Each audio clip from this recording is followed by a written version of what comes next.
Saint-Christophe-des-Bardes a une très grande diversité géographique. On a un petit ruisseau, un ru, qui s'appelle la Barbane, qui délimite la juridiction de Saint-Émilion en son nord. Donc on a une partie vallée, prolongée ensuite en remontant vers nous par un coteau, pour arriver là où nous sommes sur le plateau calcaire. Donc on trouve sur cette partie basse, à une certaine époque de la polyculture, sur la côte de la vigne et sur le plateau de la vigne, et on retrouve aussi des carrières d'extraction de calcaire.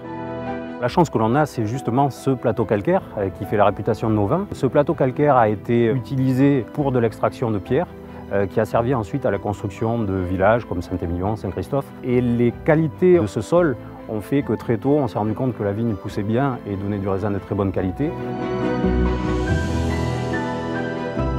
Il y a une trace historique importante de polyculture que l'on a complètement oubliée aujourd'hui, mais qui est vraiment présente. Et nos moulins, par exemple, sur la Barbane, témoignent de cette polyculture. Et petit à petit, le paysage s'est modifié. Les zones qui étaient polyculture se sont transformées petit à petit en zones viticoles et le paysage a évolué vers un paysage plus monocultural avec justement la création de châteaux qui sont le témoin aujourd'hui de l'évolution du paysage culturel de Saint-Christophe-des-Bardes.